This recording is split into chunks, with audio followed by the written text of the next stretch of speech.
योगी राज जंगल राज का पर्याय बन गया है। पूरे प्रदेश में कानून व्यवस्था ध्वस्त हो चुकी है। कानून का हनक गायब है। गुंडे, माफिया, अपराधी, अराजक तत्व बेखौफ कानून की धज्जियां उड़ा रहे हैं। फलस्वरूप आज बड़े पैमाने पर दलितों, पिछड़ों की हत्याएं हो रही हैं। साथ ही साथ महिलाएं दुराचार की शिकार हो रही हैं। अपराध की बाढ़ सी आ गई है। जंगल राज के मामले में भारतीय जनता पार्टी का गुंडा राज, जंगल राज, समाजवादी पार्टी के जंगल राज को भी पीछे छोड़ दिया है। यूं कह लिया जाए कि आजादी के बाद अब तक सबसे अधिक कोई अराजक सरकार है जिसमें बेहद बड़े पैमाने पर जंगल राज और गुंडा राज का खौफ आम जनता पे है, तो उत्तर प्रदेश की भाजपा सरकार है। कुछ दृष्टांत देना चाहूंगा। जब फतेहपुर में थाना बकेवर के शिव कुमार कोरी की पीट कर पैरों के नाखून निकालकर मरा जान करके दफनाने जा रहे थे, 112 पर सूचना देने पर गांव के किसी व्यक्ति द्वारा मौके पर पुलिस पहुंची। देखा वो उसकी सांस चल रही है, अस्पताल में भर्ती कराया। किसी तरीके से उसकी जान बची। मामले को रफा दफा करना चाहते थे। मौके पर मैं स्वयं गया, जिसके फलस्वरूप 308 में वो मुकदमा प्रवर्तित हुआ और मुलजिम गिरफ्तार हुए। इसके बाद ये क्रम लगातार चलता रहा। रायबरेली के थाना नसीराबाद में अर्जुन पासी की दबंगों ने दिन दहाड़े पीट करके हत्या कर दी। जो मुख्य मुलजिम था आज तक गिरफ्तार नहीं हुआ, क्योंकि वो योगी जी की बिरादरी का अपराधी है। इसी के साथ साथ हमीरपुर के थाना कुरारा में छोटे लाल प्रजापति की हत्या हुई। इसको भी दबंगों ने पीट के मार डाला और वो भी दुर्भाग्य से योगी जी की बिरादरी का अपराधी था। इसके साथ ही साथ आज बड़े पैमाने पर जो अराजकता है उससे पुलिस भी छूटी नहीं है, जिसके कारण लखीमपुर खीरी के थाना प्रधान में पुलिस द्वारा एक दलित आकाश राज की पिटाई हुई और उस पिटाई के फलस्वरूप उसकी मौत हो गई। इसके साथ ही साथ गोंडा में थाना उमरी बेगमगंज रमेश कुमार भारती शेड्यूल कास्ट का था। दबंगों ने पीट करके उसकी हत्या कर दी। ये भी माननीय मुख्यमंत्री की बिरादरी के थे, जिसमें स्थानीय पुलिस मुख्य अपराधियों को बचाने के लिए मृतक की पत्नी द्वारा दी गई एफआईआर पर, प्रार्थना पत्र पर एफआईआर न दर्ज कर उसके पिता के द्वारा सादे पेपर पर अंगूठा लगवाकर अपनी मनमानी रिपोर्ट तैयार कर उस पर एफआईआर लिखी और अपराधियों को बचाने का पाप किया। इसी तरीके से आज बड़े पैमाने पर ललितपुर में नाराहट थाने में एक कुर्मी समाज के नौजवान इंदल पटेल को दबंगों ने न केवल घर में घुस करके पीट के मारा, बल्कि पेट्रोल डाल करके उसको जलाने का भी प्रयास किया। किसी तरीके से आनंद फानंद में अस्पताल में उसको भर्ती कराया गया, जान बची। लेकिन इसमें भी दबंग जो मारे पीटे वो माननीय मुख्यमंत्री के बिरादरी के थे। मैं इसलिए कहना चाहता हूं कि आज जब से माननीय मुख्यमंत्री कि कुर्सी पर योगी जी बैठे हैं, सारे के सारे उनके बिरादरी के लोग अपने को मुख्यमंत्री मान करके योगी जी की ही कानून व्यवस्था की धज्जियां उड़ा रहे हैं। इसी के साथ ही साथ अभी अभी अंबेडकर नगर के थाना जलालपुर में प्रेमशिला महिला जो अनुसूचित जाति की है, दबंगों ने पहले तो उसके खेत पर कब्जा किया, बोरिंग तोड़ी, परिवार के लोगों को मारा पीटा, और जब बयान दर्ज कराने के लिए अंबेडकर नगर गई थी, लौटते वक्त उसके पर गाड़ी चढ़ाकर उसको मौत के घाट उतार दिया। इत्तेफाक से इसमें भी हत्यारे माननीय मुख्यमंत्री की बिरादरी के। इसी के साथ था मैं ये कहना चाहता हूं कि अभी वाराणसी में थाने शिवपुर में 18 वर्षीय नितेश मौर्य की पुलिस की मिलीभगत से हत्या हुई, और हत्या में हत्यारों ने न केवल उसको जलाया बल्कि ने एक पैर काट लिया, एक हाथ काट लिया, और अब पुलिस उसको आत्महत्या साबित करना चाहती। जो पैर कटा, हाथ कटा, आज तक नहीं बरामद हुआ, शेष बॉडी बरामद हुई। इसके बावजूद अपराधियों को बचाने के लिए पुलिस उसको आत्महत्या साबित करने पर तुली हुई है। मैं पुलिस से सवाल करना चाहता हूं मीडिया के माध्यम से, क्या सुसाइड करने वाला व्यक्ति अपना हाथ भी काटेगा, पैर भी काटेगा, तेज छिड़क की आग भी लगाएगा? ऐसा संभव है क्या? और अगर सुसाइड करने वाला ही ऐसा किया तो उसका पैर क्यों नहीं मिला, हाथ क्यों नहीं मिला, शेष बॉडी मिली? इसका मतलब है पुलिस अपराधियों की साठगांठ है। एक वहां के मंत्री का इसमें हाथ आ रहा है, बचाव पक्ष के लिए खड़े दिखाई पड़ रहे हैं। तो इस तरीके से आज माननीय मुख्यमंत्री के लोग ही मुख्यमंत्री की कानून की धज्जियां उड़ाने में लगे हुए हैं।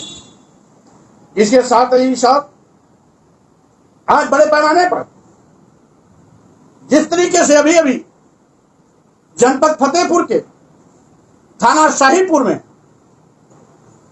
घटना घटी, शाहीपुर की लड़की थी प्रिया मौर्य, 12वीं की छात्रा थी। सरस्वती बाल विद्या मंदिर विद्यालय था, खागा में स्थित है, जहां पर ड्राइवर ने छेड़खानी की, शिकायत प्रिंसिपल से की। ड्राइवर के खिलाफ प्रिंसिपल ने अनुशासनात्मक कार्रवाई करने के बजाय सरेआम सारे छात्रों के सामने लड़की की पिटाई की। अवगत कराया गया कि विद्यालय के तीसरे मंजिल से कूद करके अपनी जान दी, लेकिन वहां जाने पर यह पता लगा कि प्रिंसिपल और ड्राइवर की साजिश से कॉलेज के ही लोगों ने उसको तीसरी मंजिल से ला जाकर के फेंका। क्योंकि विद्यालय में सीसीटीवी कैमरे हैं, अगर सीसीटीवी कैमरे हैं तो दूसरे मंजिल के बाद उसकी गिरती हुई बॉडी दिखाई गई। ऊपर से न कूदते वक्त दिखाया गया, न फेंकते वक्त दिखाया गया, जो इस शंका को और सशक्त बनाता है कि वो कूदी नहीं बल्कि उसको फेंका गया, मौत के घाट उतारा गया। विद्यालय आरएसएस का है। मेरे जाने के बाद डिप्टी सीएम केशव प्रसाद मौर्य जी, पूर्व कैबिनेट मंत्री साध्वी निरंजन जी, वहां जाने का कार्यक्रम भी था, लेकिन विद्यालय आरएसएस का है, ऊपर से कहीं डांट पड़ी, ये अपना कार्यक्रम निरस्त, जाने का कार्यक्रम निरस्त किए।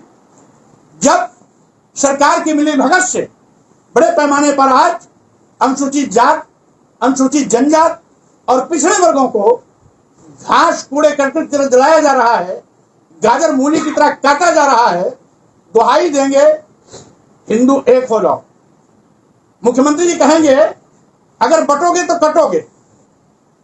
मैं मुख्यमंत्री से सवाल करना चाहता हूं, इस भारत में सभी हिंदू एक हैं, लेकिन आपके शासन में एक होने के बावजूद भी आपके ही लोगों के द्वारा काटे जा रहे हैं, आपके सक्षम में काटे जा रहे हैं। आपकी पुलिस अपराधियों को बचाने का पाप कर रही है। आखिर क्या यह भेदभाव चलेगा? अगर भेदभाव चलेगा तो कानून का राज कभी संभव नहीं है। इसी के साथ ही साथ मैं अभी अभी सरकार के एक विधायक, भाजपा के एक विधायक को भी पीटते देखा। लखीमपुर खीरी में योगेश वर्मा भाजपा के विधायक हैं, वहां के भी पीटने वाले कौन है? माननीय मुख्यमंत्री के बिरादरी के हैं। अभी तक उन पर गिरफ्तारी नहीं हुई। आज इसी तरीके से मैं सवाल करता हूं माननीय मुख्यमंत्री जी से, क्या आपने अपनी बिरादरी के लोगों को मारने, पीटने, काटने, लूटने का लाइसेंस दे रखा है?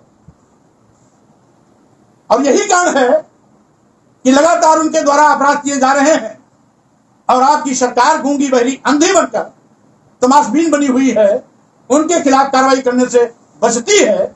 ऐसा प्रायः सभी घटनाओं में देखा गया है। इसी के साथ ही साथ एक दूसरे प्रकरण की ओर भी मैं ले जाना चाहता हूं।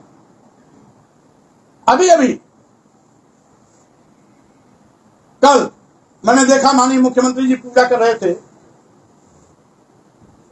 कन्याओं का पैर धो करके आशीर्वाद ले रहे थे, लेकिन माननीय मुख्यमंत्री जी,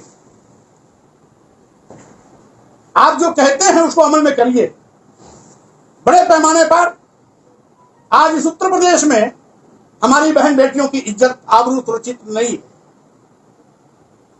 आपके इसी फर्रुखाबाद में जहां पर 2 बेटियों की लाश पेड़ पे टंगी मिली, लेकिन वहां की पुलिस ने उसको आत्महत्या साबित कर मामले को रफा दफा करने का पाप किया।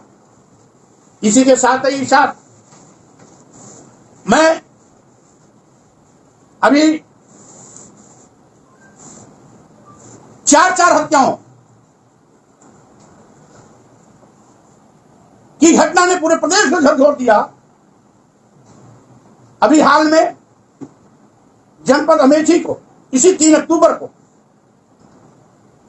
वहां के एक विद्यालय सुनील कुमार जो अनुसूचित जात का था, उसको, उसकी पत्नी को, उसके 2 बच्चे को गोलियों से भून दिया गया।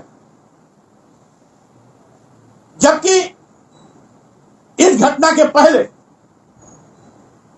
सुनील कुमार और उसकी पत्नी के द्वारा इस बात की थाने में शिकायत दी गई थी।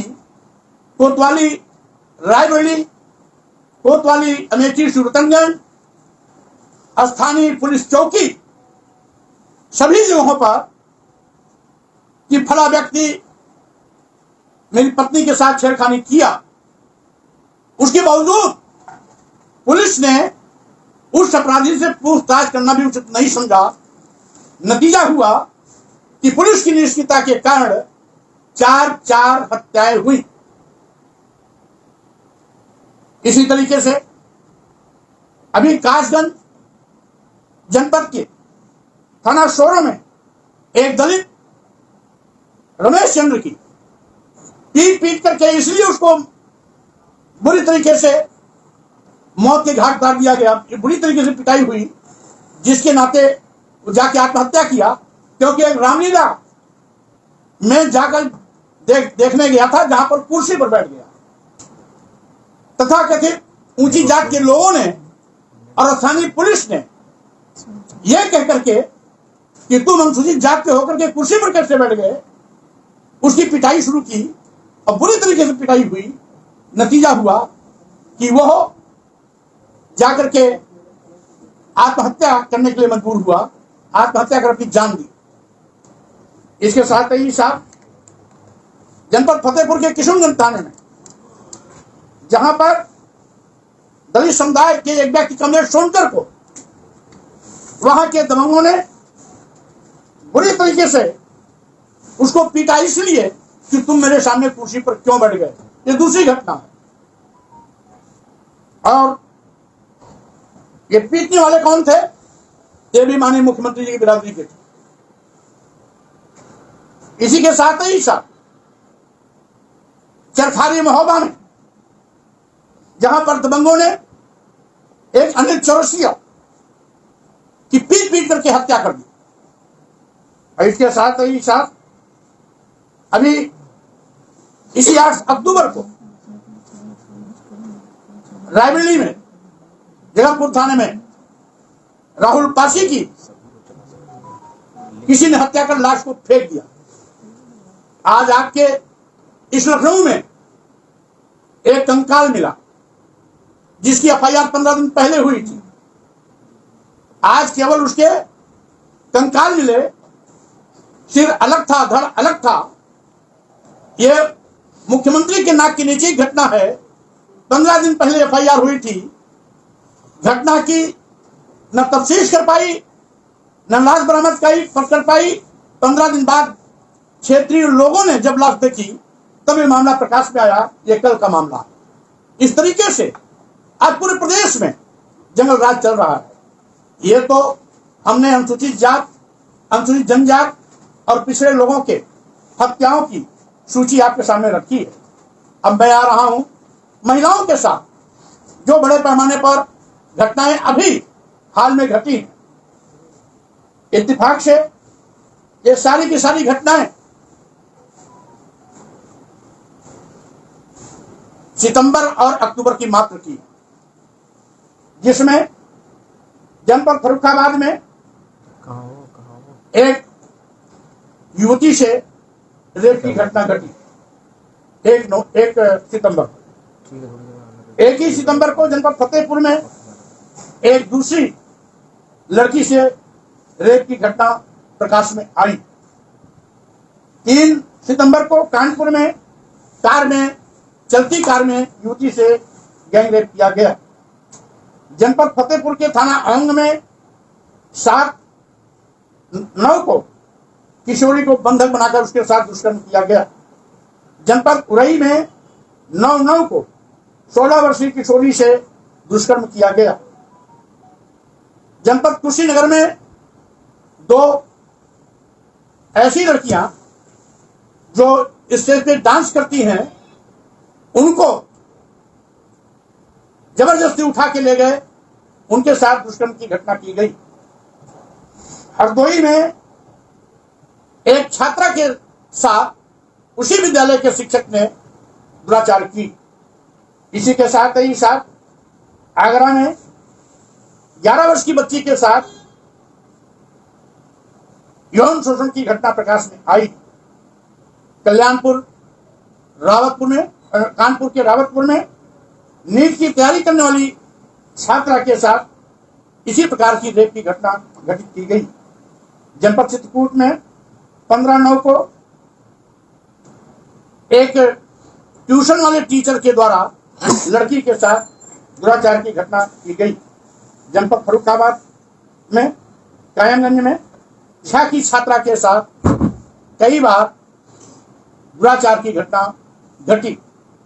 इसी के साथ साथ कानपुर चचेरी में दलित महिला के साथ छेड़खानी, मारपीट। जनपद महोबा में एलएलबी की छात्रा के साथ गैंग रेप।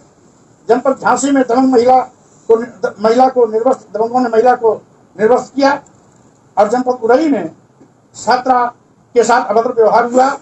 मटौन थाना बांदा में दलित किशोरी से दुष्कर्म किया गया। और हमीरपुर में थाना जलालपुर में 2 साल की बच्ची से रेप किया गया। हम कहते हैं ये उत्तर प्रदेश है जो ये मात्र 1 महीने की घटनाएं हैं। सभी 1/9 से लेकर के 28/9 तक की घटनाएं यहीं 1 महीने के अंदर इतनी घटनाएं घटी। पूरे प्रदेश में जिस तरीके से आज जंगल राज चल रहा है, कानून की धज्जियां उड़ाई जा रही हैं, अपराधियों को बचाने का पाप किया जा रहा है, भेदभाव बरता जा रहा है, उससे कानून गूंगी बहरी अंधी बन गई है। क्योंकि आज कानून के रखवाले ही कहीं न कहीं अपराधियों को उत्साह देते आ रहे हैं, अपराधियों को बचाने का पाप कर रहे हैं या अपराधियों के साथ खड़े दिखाई पड़ रहे हैं। इसीलिए सरकारी संरक्षण को मिल रहा है। इसीलिए आज पूरा का पूरा प्रदेश जंगल राज बन गया। इसके साथ ही साथ कानून किस तरीके से भेदभाव करता है, इसके 2 उदाहरण हम देंगे। अपनी विधानसभा पड़ौना कुशीनगर की हमारे जिलाध्यक्ष हैं रामेश्वर कुशवाहा, उनके मोबाइल पर किसी ने एक आपत्तिजनक मैसेज भेजा। मोबाइल में मैसेज आया, वो बैठक में थे, देख भी नहीं पाए, मोबाइल किसी के हाथ में था, उसने उस मैसेज को वायरल किया। जैसे ही रामेश्वर जी को पता लगा, उन्होंने उसका खंडन किया कि न मेरे द्वारा वायरल किया गया, ना इस मैसेज से मेरा कोई संबंध है। उसके बावजूद उनके बेटे सहित 6 लोगों को 151 में चालान करके जेल भेज दिया गया। 5 दिन से सभी जेल में हैं। 151, जबकि 5 साल के नीचे की सजा में पुलिस किसी को न टार्चर कर सकती, न उठा सकती, न जेल भेज सकती, फिर भी मनमाना कर रही है। क्यों? क्योंकि वो भारतीय जनता पार्टी के नहीं। कानून की धज्जियां उड़ाने का लाइसेंस केवल सरकार संसद प्राप्त लोगों को है, भाजपा के लोगों को है, एक जात विशेष के लोगों को है। और यही कारण है कि कानून के साथ भेदभाव हो रहा है। इसी के साथ साथ एक दूसरी घटना उसी हमारे पटना विधानसभा की छावनी की है, जहां पर दुर्गा पूजा के लिए दुर्गा की मूर्ति लेकर के जाने वाले लोग मुस्लिम बस्ती में पहुंचकर आपत्तिजनक नारे लगाने लगे, जिस पर एक बुजुर्ग ने रोका कि इस जगह पर इस प्रकार की नारेबाजी मत करो, आप बाहर जाओ, चाहे जो मन हो वो नारा लगाओ। उस बुजुर्ग की भी पिटाई की और साथ ही साथ वहां पर जितने भी आए सबकी पिटाई की गई। ठीक पटना तहसील के सामने का मामला है, सीसीटीवी कैमरा लगा हुआ है। पुलिस ने सीसीटीवी कैमरा देखना भी उचित नहीं समझा। एक तरफ यानी मुस्लिम समाज के 33 लोगों को गिरफ्तार कर डोरिया जेल भेज दिया। 33 लोगों को, जिसमें 3 महिलाएं हैं, 30 पुरुष है। और जिन लोगों ने आपत्तिजनक नारे लगाए उसमें एक भी आदमी के खिलाफ सामान्य धारा में भी कोई मुकदमा दर्ज नहीं हुआ। अंधा बाटे रेवड़ी अपन अपन का दे। मुख्यमंत्री जी कहते हैं कि धर्म पर टिप्पणी नहीं होनी चाहिए, लेकिन जब भाजपा के लोग किसी और धर्म पर टिप्पणी करते हैं तो ये सरकार गूंगी बहरी अंधी बन जाती है। उसको दूसरों के धर्म का सम्मान नहीं दिखाई पड़ता है, केवल अपने धर्म का सम्मान दिखाई पड़ता है। अगर यही भेदभाव होगा तो उत्तर प्रदेश में कानून राज कभी स्थापित हो ही नहीं सकता। जो जंगल राज चल रहा है, ये जंगल राज आगे भी चलता रहेगा।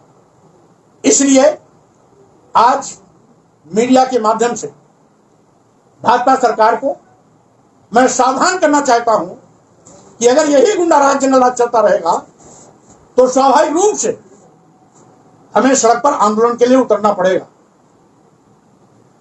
आज यद्यपि भारतीय जनता पार्टी की सरकार सभी मुद्दों पर फेल है,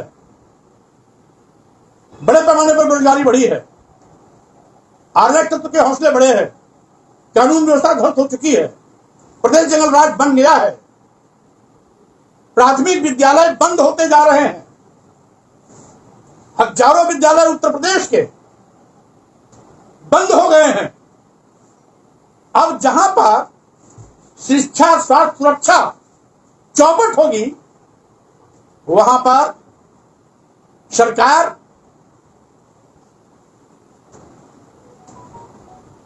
अपने आप पूरी तरीके से फेल मानी जाएगी।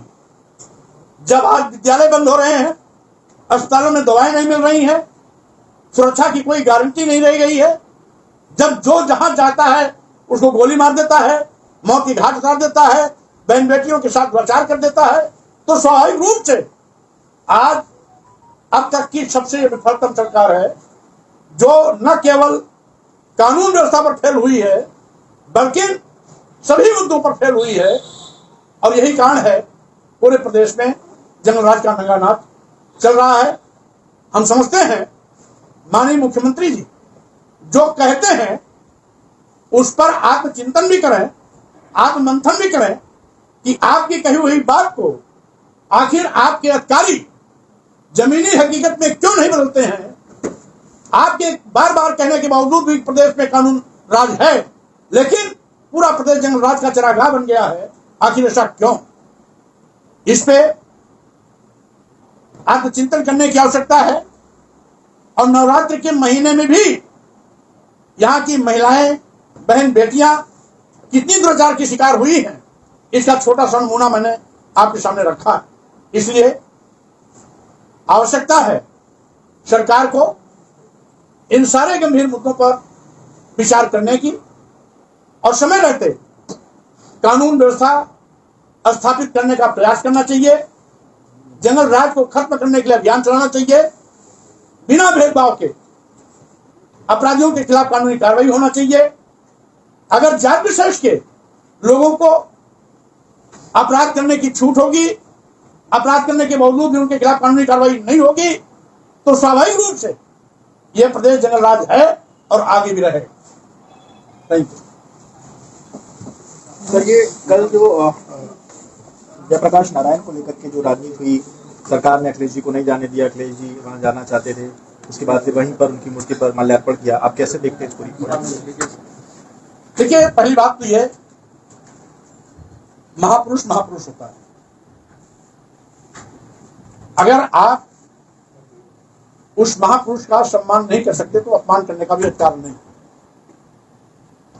किसी महापुरुष को यदि कोई श्रद्धा सुमन अर्पित कर रहा है, श्रद्धांजलि दे रहा है, या उसके जन्मदिन पर उनको सम्मान देने का काम कर रहा है, तो इसमें सरकार को किसी प्रकार की कोई आपत्ति नहीं होनी चाहिए। ये जो 10 सीटों पर उपचुनाव है, आप इसमें किसी तरीके से हिस्सा लेंगे? आप किसी को समर्थन देंगे? कैसे आपकी पार्टी? बहरहाल आज तो मैं प्रदेश की बिगड़ी कानून व्यवस्था पर ही बोलना उचित समझता हूं। रही बात चुनावी अधिसूचना जारी होने के बाद, मैं अपने शीर्षस्थ नेताओं से बात कर उस पर अंतिम निर्णय लूंगा। स्वामी जी, लखनऊ में भी एक दलित युवक की पुलिस को ले जाते समय उसकी मौत हो गई। परिवार का आरोप है कि पुलिस की मतलब बर्बरता से उसकी मौत हुई है। जुआ को पकड़ने गई थी। विकास नगर का मामला है। विकास नगर का 28 साल का लड़का था। परिवार का आरोप है कि नहीं, स्वाभाविक रूप से इस प्रकार की घटनाएं आम हो गई है। अभी तो मैं इस प्रकार की तमाम घटनाओं को दिया, अच्छी वो ये जानकारी अभी मेरे पास नहीं आई थी। अब विकास नगर में जो दलित युवक की हत्या का मामला बता रहे हैं, पुलिस आज ऐसा कर सकती है क्योंकि वो खुद सरकार की मंशा के अनुरूप काम कर रही है। जब देख रही है कि सरकार में जात बिरादरी के विशेष के लोग बड़े पैमाने पर हत्याएं कर रहे हैं, अपराध कर रहे हैं, दुराचार की घटनाओं में लिप्त पाए जा रहे हैं, तो स्वाभाविक रूप से सरकार ऐसा चाहती है। इसलिए पुलिस भी लखीमपुर खीरी में ऐसा किया और फिर दूसरी घटना आपके बिकानेर थाने में हुई, तो स्वाभाविक रूप से इस प्रकार का जो भी घटना घट रहा है वो जंगल राज का ही पर्याय है। और इसीलिए आज मैंने प्रश्न किया कि जो चिंतनीय कानून व्यवस्था इस प्रदेश की है, सभी असुरक्षित अपने को महसूस कर रहे हैं, नित्य प्रति बड़े पैमाने पर हत्याओं का दौर चल रहा है, बहन बेटियों की जिताबरू खतरे में है, इस पर माननीय मुख्यमंत्री को गंभीरता से चिंतन करने की आवश्यकता है। केवल भाषण देने से, हवाई फायर करने से बात बनने वाली नहीं है, बल्कि आत्मचिंतन करें कि आपके अधिकारियों ने कहां गलती की है, जो जिनकी गलतियों के चलते पूरा प्रदेश जंगल राज बन गया।